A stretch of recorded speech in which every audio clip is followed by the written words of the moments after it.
Good morning, seventh grade. I hope you guys had a great Thanksgiving break. I hope you got to spend lots of time with your friends and with your family and just express a lot of love and gratitude. And I'm really excited because today's lesson is actually really focused on gratitude and specifically being grateful for the stories that made us. So y'all remember right before Thanksgiving break, we finished reading Ghost Boys. And I just thought that we had such a good classroom environment and we learned so much from Ghost Boys that I thought I really wanted to kind of extend what we were talking about with it, right? And so with that, today we're going to be talking about what it means to have like an invisible story versus what it means to have a visible story. Jerome really had kind of an invisible story until it was made visible by people who could help him out. And so we already talked about Jerome in the grand scheme of that book in particular. And so I want us to kind of bring it to us and make it more relatable, right? And so I thought we would talk about what it means to be a Texan today, because no matter if you've lived here for months, if you've lived here for years, if you just moved here yesterday, the second you start living in Texas, you become a Texan and you become a part of that culture, right? So let me ask y'all, when you think about being a Texan, what pops into your head? Like what images or ideas about being a Texan immediately pop into your head? Okay, so we think about like cowboys. Okay, what else? Barbecue, that's a good one. Yeah, we think about different cultures, right? I mean, we're so diverse everywhere we go. I mean, look at this classroom. We have all kinds of different cultures, families represented here. Well, I think that all of those are really important as Texans, right? When anyone outside of the state thinks of us, they think about those ideas. They think about cowboys, about the cowboy hats, cowboy boots.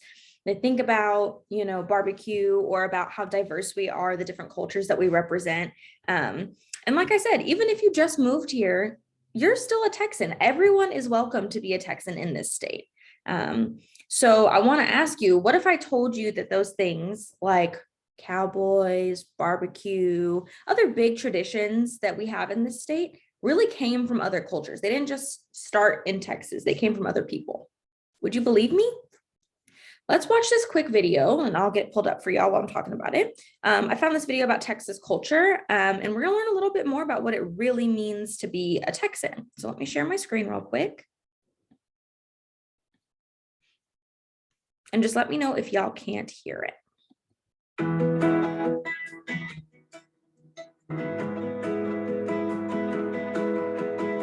Before it became a part of the United States, Texas was ruled over by many other countries. Spain was the first European country to stake a claim to the Texas territory. Next came France, then Mexico. After the Texas Revolution, Texas became its own independent republic. Finally, in 1845, Texas joined the Union as the 28th state of the United States of America. All these people brought their different cultures with them, and all these different traditions live on in the Texas we know today. The culture of the American cowboys who settled Texas in the 19th century can be seen in rodeos, where trained men and women rope, race, and ride bucking broncos and bulls. Texas' delicious barbecue comes from the African culture and also from the German and Czech settlers who learned to smoke their meat for storage. Each region of Texas has its own style of barbecue originating from the local culture. Like the barbecue, the combination of these different cultures gives Texas its own unique flavor. No matter where you go, there's no place else on earth quite like it.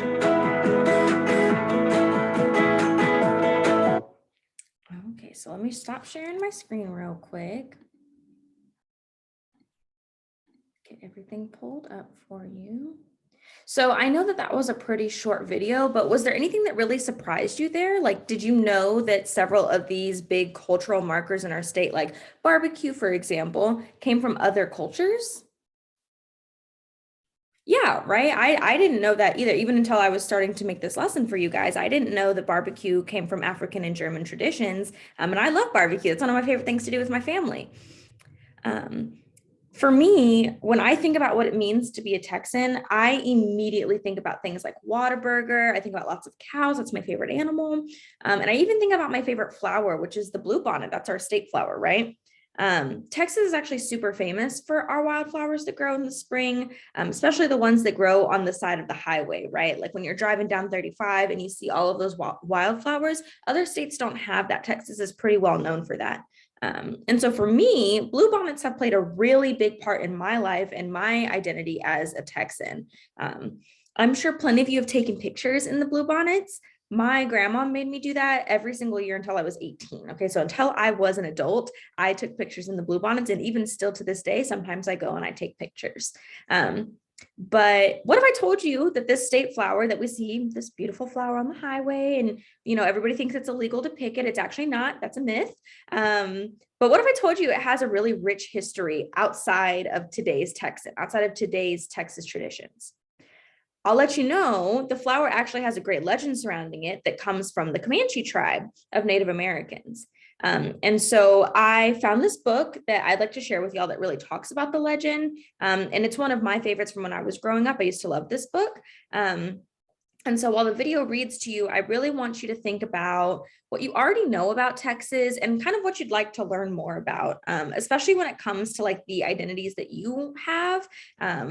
What do you want to know about the different ethnicities and cultures that contributed to our state? What about the LGBTQ people or the disabled people who helped to create this really unique Texan culture and identity?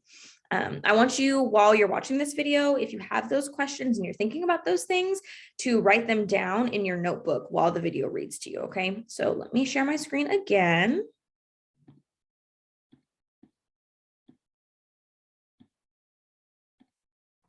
Okay. The Legend of the Bluebonnet, an old tale of Texas retold and illustrated by Tommy DePaula. Read to you by Miss St. Germain. Great spirits, the land is dying. Your people are dying too, the long line of dancers sang. Tell us what we have done to anger you. End this drought, save your people. Tell us what we must do so you will send the rain that will bring back life. For 3 days, the dancers danced to the sound of the drums, and for 3 days, the people called Comanche watched and waited. And even though the hard winter was over, no healing rains came. Drought and famine are hardest on the very young and the very old. Among the few children left was a small girl named She Who Is Alone. She sat by herself watching the dancers. In her lap was a doll made from buckskin, a warrior doll. The eyes, nose, and mouth were painted on with the juice of berries. It wore beaded leggings and a belt of polished bone. On its head were brilliant blue feathers from the bird who cries, Jay, Jay, Jay. She loved her doll very much. Soon, She Who Is Alone said to her doll, the shaman will go off alone to the top of the hill to listen for the words of the great spirits. Then we will know what to do so that once more the rains will come and the earth will be green and alive. The buffalo will be plentiful and the people will be rich again. As she talked, she thought of the mother who made the doll, of the father who brought the blue feathers. She thought of the grandfather and the grandmother she had never known. They were all like shadows.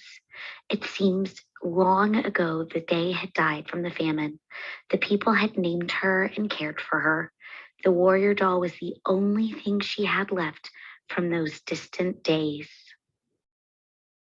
The sun is setting, the runner called as he ran through the camp. The shaman is returning.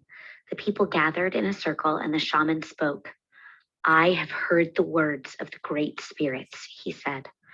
The people have become selfish. For years, they have taken from the earth without giving anything back. The great spirits say the people must sacrifice. We must make a burnt offering of the most valued possession among us.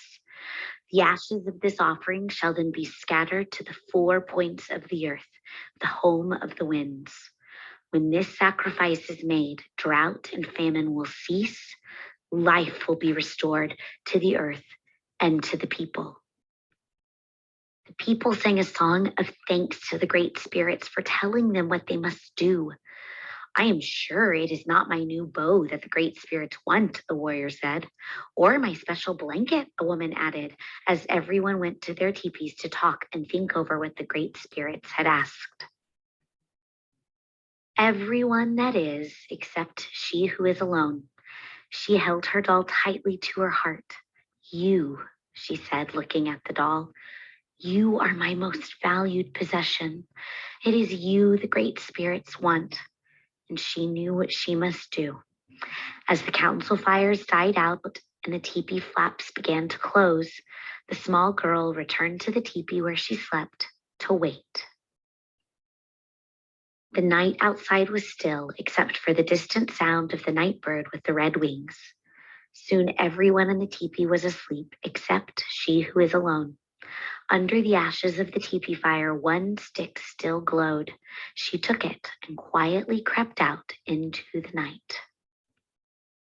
She ran to the place on the hill where the great spirits had spoken to the shaman. Stars filled the sky, but there was no moon. Oh, great spirits, she who is alone said, here is my warrior doll. It is the only thing I have from my family who died in this famine. It is my most valued possession. Please accept it.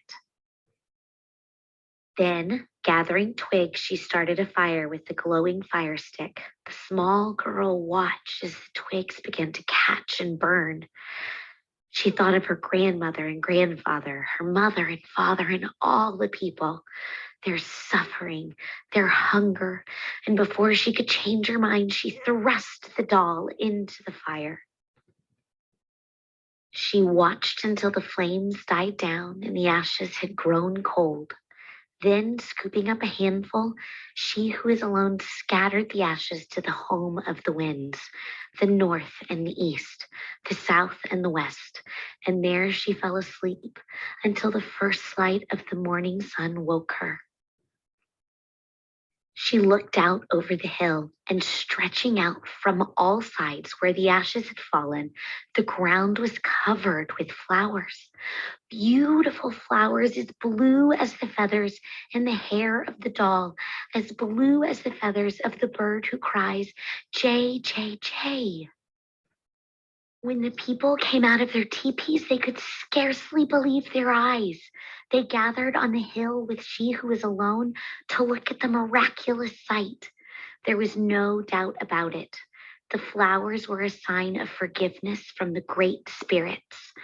And as the people sang and danced their thanks to the great spirits, a warm rain began to fall, and the land began to live again. From that day on, the little girl was known by another name, one who dearly loved her people. And every spring, the great spirits remember the sacrifice of a little girl and fill the hills and valleys of the land, now called Texas, with the beautiful blue flowers, even to this very day. I hope you enjoy. Perfect. So let me stop sharing my screen again. So I really love that book and that story in particular, because I think it's just one way that we can start to see some of these untold stories from any culture, but really our Texan culture, right? How many of you knew that that was the legend of the Bluebonnet? See, I'm seeing like maybe one or two of y'all, right? So when we tell these stories, it does a lot of things for us, but it really starts to make some of our identities and some of our culture more visible to other people. It starts to make it more accessible to other people. And so that's really what we're going to be talking about today. So I want you guys to take a moment, take like a minute or two, start to transition, get out your notebooks if you didn't already have them out, to write down questions and things like that, because we're gonna start with our lesson itself. So let me share my screen again for you.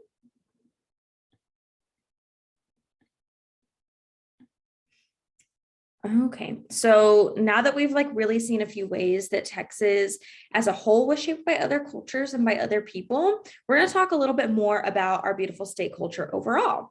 And like I said before, we're going to be talking about the invisible versus the visible. And so for me and for this class today, that really means that we're going to rediscover our cultures and our histories as Texans by bringing those stories that have been invisible, like the Comanche and the Bluebonnet story, back into the visible. And so this is just the first lesson. We're going to be doing this for a couple weeks. So don't worry if you're still a little bit confused. We're just starting out today, okay? So I want to clarify that when I say invisible, an invisible story, I mean the stories that have not been told or that have been looked over in history. And those stories often do feel invisible to those that are trying to discover them, right? It's really hard to try and find a story that hasn't really been told before. And so we want to make these stories just as visible as the history that gets taught every single day, the history that you learn about every single day, right? And so hopefully through starting this lesson in this series, we can really learn to appreciate exactly how these experiences have made us who we are, and have made us all Texans. And so first, I want to set the stage for today's learning. I want us to remember why we read and write. We do it for a lot of reasons. And one of the biggest reasons that we read and write is because of the way that texts contribute to our world, right? So texts create our societies, and they teach us our histories, and they help us connect and relate with one another. And they really can help us change the world, right? And a text isn't just like a book. It's not just an article. A text is a movie that you saw, or a song that you heard, or a piece of artwork that you really like, or a billboard that you saw while driving down the highway, right? And so text and reading and writing really help us connect with one another. They help us establish our histories. And when we are talking about making invisible stories visible, we are using just that, our stories, right? We're learning about our history as it really happened. So today we're going to be learning a lot about our own experiences as Texans. And then we're also going to be listening to each other, our peers' experiences, because we're all different. And that's what makes Texas so unique, is that we all have had these different experiences, and yet we're all still Texan. And so something important to understand when thinking about making our invisible stories more visible is the impact that culture has on our writing, right? So as authors, when we're writing, we let our experiences really shape the way that we write, right? So for example, to use like a non-Texas example, when the American colonists were thinking about the American Revolution, they wanted independence from Great Britain. There were several of them that wrote about feeling oppressed or feeling like they didn't have any freedom because they had all of these different experiences with the British Empire, right? Like they had to house British soldiers against their will for protection that they weren't really being given, or they were being taxed without representation, right? And so as a writer, those were the experiences that those individuals were coming in with. Now, as readers, when we're reading other people's writing, we read what an author writes and we interpret the meaning based off of their words and our own experiences, right? So, for example, again, going back to the American Revolution, those who read the arguments, like say, Hamilton was writing things, people who read Hamilton's arguments against staying with the British Empire and supporting becoming an independent country, when you read those things, you had to analyze those arguments based not only on the author's words themselves, but also on your own experiences with the British Empire. Was I feeling oppressed? Do I feel like I need freedom? Am I upset about what England is doing to us? And so when we think about the fact that writers come in with their own experiences and they write about that, and then readers read those experiences and analyze them with their own history, with their own stories, we have to understand that culture really creates this cycle that impacts both readers and writers, right? So it's important to remember that as we read our untold stories and as we start to discover these things, we all have different experiences and different perspectives that come with our Texan identities. And so as good readers and writers, we take those experiences into account and we talk about those experiences so that our stories don't get lost, right? So that's the whole purpose of today, is really talking about our stories and our experiences so that those invisible stories are no longer invisible. And so let's talk a little bit about Texas. Texas has some invisible stories, right? And I want to know, how can we make those seen? So let's talk about just like a brief overview of some Texas history. Texas, like that first video that we watched said, has had 6 official flags flown over its land. So we had Spain, France, Mexico, the Republic of Texas when we were our own country, the United States itself, we were the 28th state that was admitted into the United States, and then the Confederate States of America during the Civil War. And so I really want to ask you to think to yourself, how much must the culture have changed if there were 6 official flags flown over our land, right? Think about that. Think about how many unofficial flags were flown. The unofficial people or cultures or races or ethnicities who didn't have a flag to fly. What ways do you think that these histories could have impacted our culture, right? At this point, numerous cultures have been, like today in 2021, numerous cultures have been contributing to Texas for at least 400 years, right? So in the span of 400 years, what all could have been contributed to our culture from not only these official flags, but those who didn't even get to have their stories told, right? And so there are so many pieces of Texan culture that were originally contributed by other cultures in the state, right? So we talked about barbecue. Barbecue was an African and a German tradition that was brought over here, and it was modified by the people that were living in Texas at the time, right? Tex-Mex food is another great example. It's a combination of traditional Texas style food like ranch style food combined with Mexican cooking styles and spices and traditional dishes, right? Even kolaches, I love a good kolache. They were brought over to the state by Germans. And so is Schlitterbahn, which is the best water park in all of Texas. And it's even located in a city called New Braunfels, which was a German colony in the state, right? And there are even other elements of Texan culture, like the idea of ranching and cowboys that were adopted from Spaniards and Mexicans prior to Texas independence. Juneteenth, it's a popular holiday that celebrates the freedom of Texas slaves specifically, because originally, when all slaves were emancipated, Texas didn't do it. And so that's a story that needs to be told, that Texas did not follow the rules and that it took 3 additional years for Texas slaves to actually receive their freedom, right? And so these invisible stories really add up to who we are today, right? It's so important to learn about your history and to make everyone's invisible stories, but also especially your invisible stories visible again, right? And so that's what we're going to be doing today in class. And so I really want us to discover some of the invisible stories that have made up our histories as Texans. And I want us to compare our experiences to one another and really celebrate those differences and talk about what that really means. So I'm going to stop sharing my screen because that was the end of the lesson itself. And then I am going to drop something in the chat real quick. You should have grabbed this article on your way into class. If you haven't done it, there are copies in the red basket where our daily work goes, but also if you want the link itself, just because you want to explore this website, I could totally give it to you. So I'm going to drop that in here.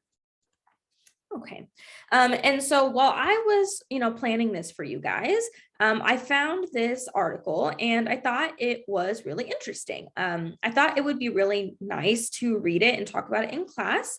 It's called Recipe, Rio Grande Valley Arroz con Pollo from the Enchilada Queen Cookbook. And I thought it would be nice to read something that isn't just an informational article. Okay. I know I give y'all a lot of articles to read in class, and I know y'all are probably tired of it. And so this piece in particular, it's a summary of a cookbook. It's kind of like a review of a cookbook. And then it also gives a recipe at the end of the text. Okay. And so I love cooking. And for me, food is a really important part of who I am as a Texan. That's one of my stories as a Texan. Okay. And so what I'm going to have y'all do is I'm going to have y'all read the article out loud with your tables.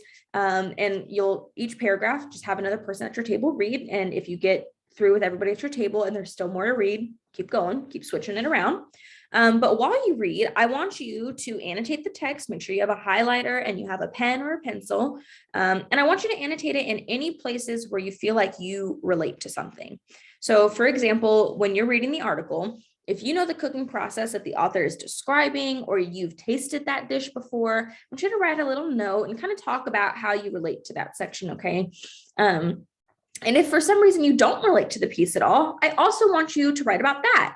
I want you to know any places that you feel like there is a cultural element, like if you notice certain cultural words or words in another language that you may not know, or if you notice words that you feel really strongly about or you feel a strong connection to, I want you to write about that. Okay, so I really want you to read this and think about how culture is coming through in the piece, and how you relate to it and what experiences you have that maybe connect you to the piece or disconnect you from the piece. Okay. Do y'all have any questions about that before I send you on your way? I'm going to give you about 10 minutes to work on this. Okay. So when you are finished reading, I want y'all to give me a thumbs up. Don't hold it up the whole time. I'll see you and I'll tell you, put your hand down, so that I know that you're ready, so that we can kind of talk about the piece. Okay. And if you want to see what it looks like in color, because I couldn't get the color photocopy to go, let me share my screen real quick just so you can see what it looks like. This is the dish that they are talking about in the recipe. It looks absolutely delicious. And this recipe comes from a cookbook. Okay, so that's just some prefacing for the article. Give me a thumbs up whenever you're ready, but go ahead and start reading. Okay, y'all. So I want y'all to take a moment to finish out your thoughts on the article, and then let's talk about it. So what were some spots where you felt like you could really relate to the piece? Okay, so you have heard of some of the recipes before. What else? Like what parts in particular could you relate to? Not just, don't tell me that you could relate, but what were some of the spots that you felt like? Okay, so you felt like you related to some of the words that were being used and stuff because you knew some of the language. Okay. How did it make you feel to see that connection between your life, so knowing those words or having tasted that dish before, and reading about it in an article from Texas Monthly, like a very well published magazine? Yeah, it made you feel good. Did it make you feel like your family stories were being told in this big magazine? Yeah, for sure. Were any of you struggling to relate to the piece?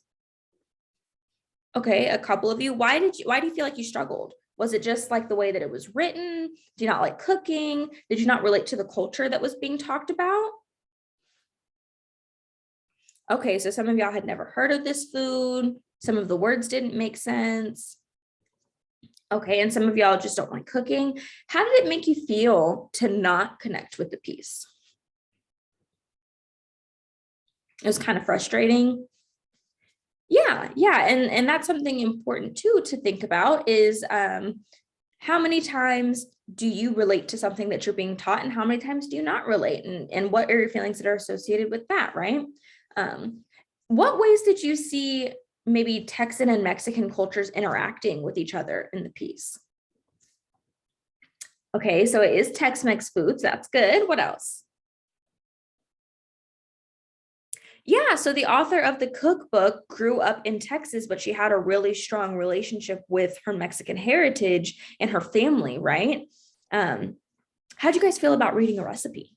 Was it easy to follow? Was it hard to follow? Have you ever had to read a recipe before?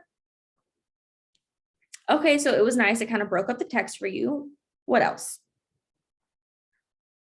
Did you feel like it made sense because it was kind of like directions? Yeah. Okay. Well, how do you feel that making this recipe visible instead of visible, what does that do, invisible, what does that do for you? Like, did that impact you at all? Did it make you feel any kind of way to turn this invisible story into something more visible? Yeah, it felt good to learn about something that you didn't know about. It felt good to learn about a new culture. Well, how do you feel like your experience with the text and your experiences as a Texan were different from other people whose stories you've heard just in the last like 3-4 minutes? Yeah, so you feel like you couldn't relate to the piece at all, but other people really could relate because they have family and they have friends that they can make these dishes with. Okay. Did you feel like you related to anything that anyone else said after reading this? Yeah, you related to it feeling good to see yourself represented in it. Okay. Well, let's talk about this. Okay. I found this piece so interesting because, like I said, I love cooking, and I think it's a really important part of who I am as a Texan. My mom and my grandma taught me how to cook, and we have always cooked some good old Southern recipes. Okay. Stuff like chicken and dumplings, Texas chili, country fried steak, mashed potatoes, green bean casserole. You name it, I learned how to cook it from scratch from my very Texan mom and grandma.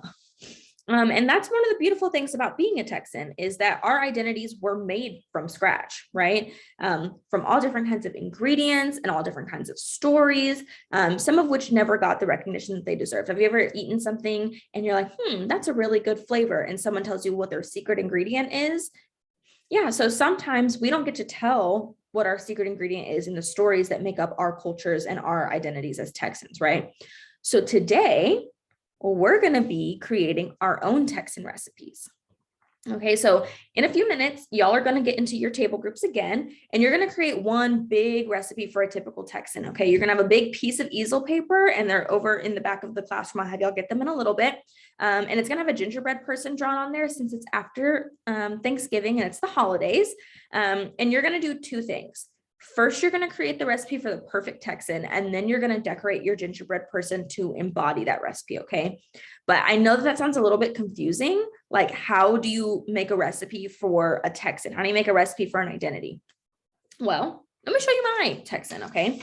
So mine is on a smaller piece of paper right now because I don't have a big piece of easel paper. And so you're going to have your gingerbread person right here, and it's going to say your typical Texan recipe. And you're going to have to put in 4 ingredients, and you're going to have to give me 5 directions to make your perfect Texan. Okay. So let's work together on this, and I'll kind of show you exactly what I'm going to do. Okay. So when we're thinking about a recipe, the first thing you always have to think of for your recipe is the ingredients that you need. Okay. You don't think about the directions before the ingredients. So when I think of the typical Texan, I'm thinking of some of the things that we talked about. Like earlier, I asked you guys, what do you think of when you think of Texas? Some of y'all said things like cowboys or like cows. The first thing that I think of is the word y'all. I don't know about y'all. I probably said it like 50 times since I have started our lesson today. And so the first ingredient that I'm going to add to my typical Texan is 1 cup of hey y'all. Okay. So every day when y'all come into class and I either say, good morning, 7th grade, or I say, hey, y'all, how's it going? I'm adding in 1 cup of hey, y'all. Okay. And I want your ingredients to have measurements on them. I want to know exactly how important you think that is to your typical Texan. So the more ingredients there are, or the more of an ingredient that there is, the more important it might seem to you in your typical Texan. Okay. The next thing that I'm going to add is one of my favorite things about being a Texan. It's barbecue. And I love brisket. That's my favorite thing that anybody barbecues. So I'm going to add 2 pounds of brisket. Specifically, I'm going to add smoked brisket because I think that that is a very Texan dish. Okay, so I have added in 2 pounds of smoked brisket. And then something else that I have experience with as a Texan, and that hopefully you guys will someday, is Whataburger. I'm sure you've eaten there before, but Whataburger is really important to me and to my Texas history. And so we're going to add in 1 24-hour Whataburger.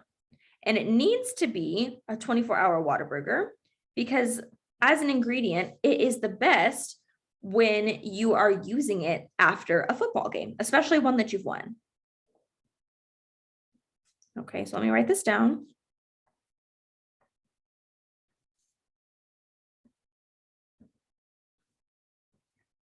So when you guys get into high school, you'll see after your team wins a football game, the whole team and the whole school floods to the nearest 24-hour Whataburger, and everybody goes in there. It's super late. It's probably like 11 or midnight, and everybody gets food. So that's something that's important to me as a Texan. That's part of my culture and my identity is Whataburger. And it is most fresh when used in this recipe after you win a football game. Okay. And then the last ingredient, because I only want y'all to have 4 ingredients that I'm going to add, is we're going to add in 2.5 sprigs of bluebonnet. Because like I told y'all before, that's my favorite flower. I really relate to Texas that way. And I really think because it's the state flower and you can see it everywhere in the spring that it's really important. Okay. So we're going to add in 2.5 sprigs of bluebonnet. So that is what my ingredients look like, right? Okay. So then we have to move on to the cooking instructions or the cooking directions, right? And so I want you guys to think of this just the same as you would think of cooking anything else. You're going to tell me how to cook this dish, this meal. You're going to tell me how to cook up the perfect Texan, right? So the first thing that I would do in this hypothetical recipe is I would add together my hey y'all and my bluebonnet into a large bowl, and I would turn it into a powder, okay? So I'm going to write that down.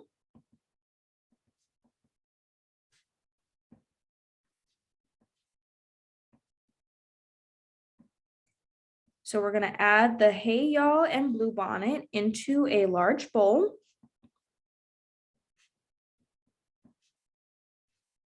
Combining into a fine powder.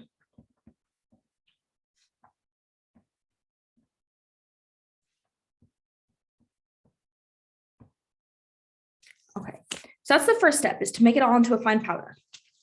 Then I'm going to pretend that my 24-hour Whataburger is like a liquid, okay? And you can do that for this. You can pretend for this recipe that your ingredients aren't physical buildings or that they're not physical items, that there's something that you can easily put together in a bowl, okay? So I'm going to pour in my 24-hour Whataburger. And for this step, I want to make it really clear to take out your order card, okay? I'm sure you guys have seen this if you have older siblings. When you go to Whataburger after you win a game, sometimes it's a Texas tradition to take your order card and to keep that on your desk at home, okay? To just remind you of that fun experience that you had. So we're going to pour in, for my Texan, I'm going to pour in your 24-hour Whataburger.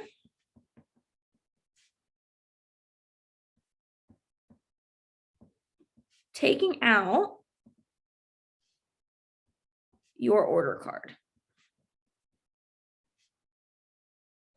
for safekeeping.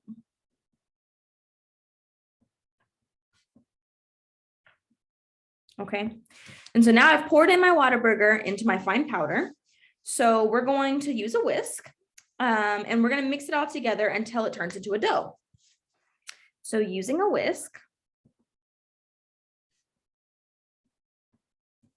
mix the Texan powder, that's what I'm going to call it, with the Whataburger until you have a dough-like consistency.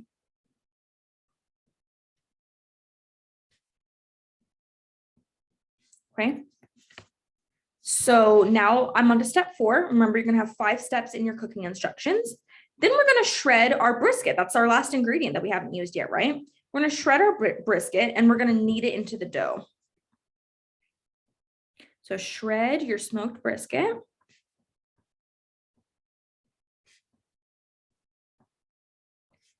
And knead it into your dough.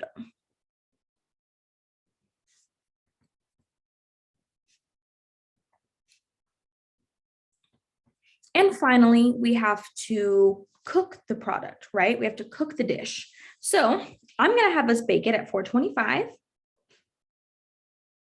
to really get that 425 degrees Fahrenheit, to really get that Texas heat put in there.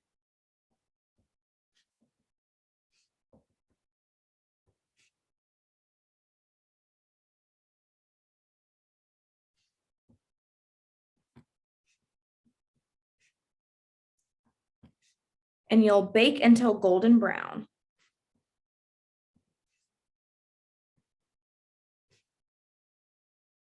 Right? So now I have my 4 ingredients. I have my 5 steps. So what am I doing with my gingerbread person? What do y'all think? Right, we're gonna decorate them, right? How are we gonna decorate them? What do y'all think? Well, if you noticed on the recipe that we just read, I'll share my screen again. They took this gorgeous picture of what the dish looked like when it was finished cooking, right? And so that's what you're going to do with your gingerbread person, okay? So on this gingerbread person, you're going to decorate them to look like what you think the typical Texan looks like. So I'm going to add some boots because I think that that's what the typical Texan would wear. And I'm going to give them pants and a big old belt buckle because that is something else that the typical Texan would wear in my mind. And if y'all have different ideas, you can totally do that. As long as you can explain why you're doing these things, you have free reign to decorate. And then I'm going to try my hardest to draw a cowboy hat because I think that that's something else that a typical Texan might wear. And I am not an artist, but y'all are really good artists. So hopefully it works for y'all. And I'm going to give him a big old Texas smile. And I'm going to give him a little Texas ranch style shirt.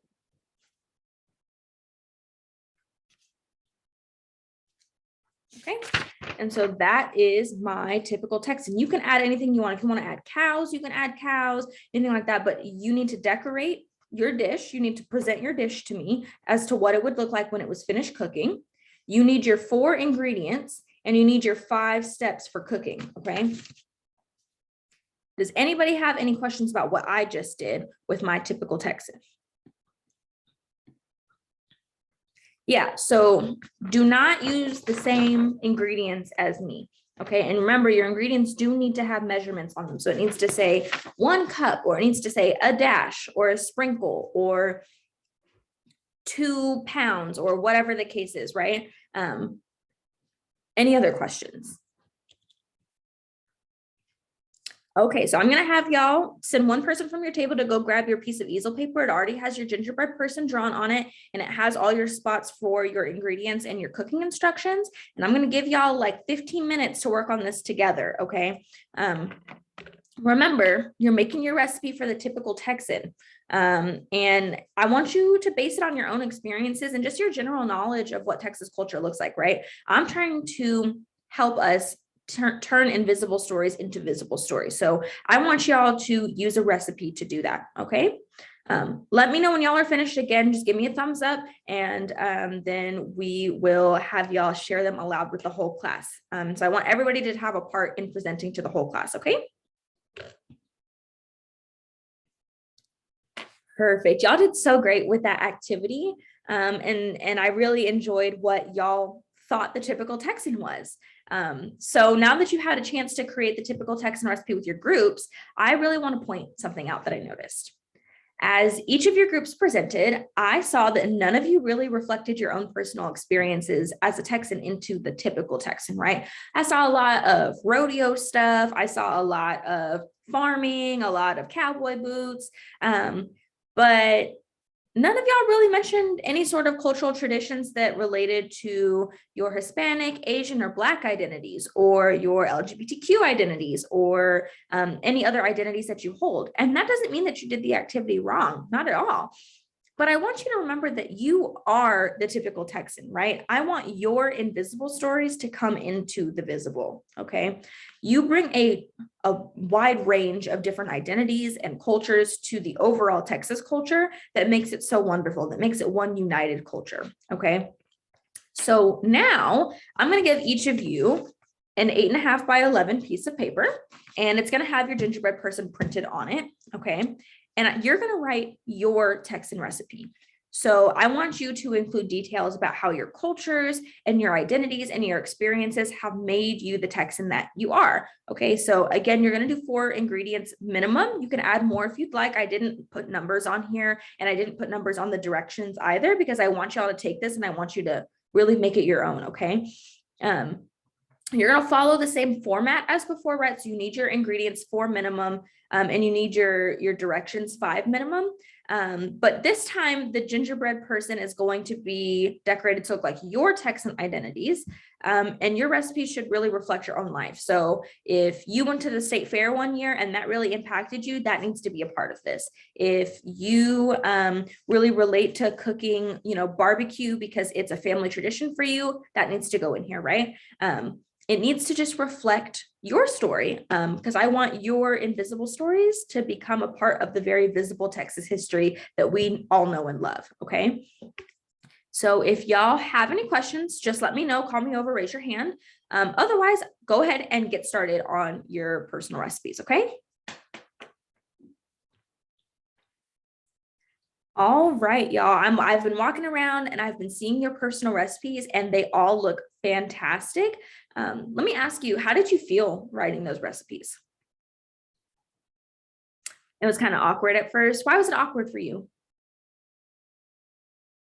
Yeah, because you had to think about who you were as a Texan and you haven't really had to do that before. I understand. And that's kind of hard, right? Especially if you've never had to do it before. I understand. Did you like creating your own Texas recipe? You did? Why? Because you felt like you got to tell your story. That's perfect. That's exactly what I was hoping to get out of this. What else? Did any of y'all not like doing your own recipe? You liked it because you got to work with your table and you got to hear about their stuff. Okay. So that's perfect. When you worked with your table groups, what was that like? Was it hard to collaborate? Was it easy to work together? Okay, well, how did these activities help you understand yourself as a Texan, especially when you're thinking about other people's identities and other people's experiences? How did they help you understand yourself? Good. It is so important to look at our experiences and the text that we read and see how they connect, really. But it's even more important to take those connections and make meaning out of them. Remember, our biggest goal today was to uncover some invisible stories and bring them into something more visible, right? So if in your Texan recipe, you referenced a story that's never been told, for example, a cultural experience that isn't really talked about in Texas history, like the Comanches and the Bluebonnets, you are bringing those invisible stories to light and you are making them visible, right? So with that being said, I want each of us to have an opportunity to make someone's story visible, especially in our own classroom community. So let's talk about what your exit ticket for today is going to be. Okay. Let me drop this in the chat in case you want to pull it up on your iPads. But I made a Padlet for us. And let me share my screen real quick.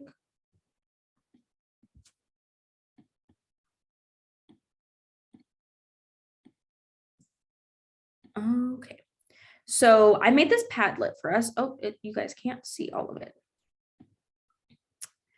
And I want you to use this link to upload a picture of your recipe, right? So I have this one right here that I did whenever I was kind of showing y'all what I want you to do. I would take a picture of this and I would upload it. And when you upload it, I want you to give me a short reflection on what it was like to make your invisible story become more visible, and what it really felt like to identify as a Texan, right? And then I want you to respond. You can comment, you can record a video and leave that as a comment, or you can, you can do whatever you want as a response, as long as there is some sort of response and some communication. I want you to respond to at least one other person's post, and I want you to reflect on their experiences as well, connect them to your experiences, and then really talk about how you felt during today's lesson. And, if you appreciate that, just do some reflecting and some thinking about what it means to be a Texan and how it felt to help each other become more visible in your stories. Do y'all have any other questions for me? This is the last thing I'm going to have you do today before you leave class. And if you don't finish it while we're in class today, it's going to be homework. Okay, so it needs to be done before y'all come into class next time. Any questions? Okay, well, when you are finished taking your picture and uploading it, I want you to put your pictures on my desk. I'm going to laminate them and I'm going to get them put up in the hallway. Okay, so put them on my desk when you're finished.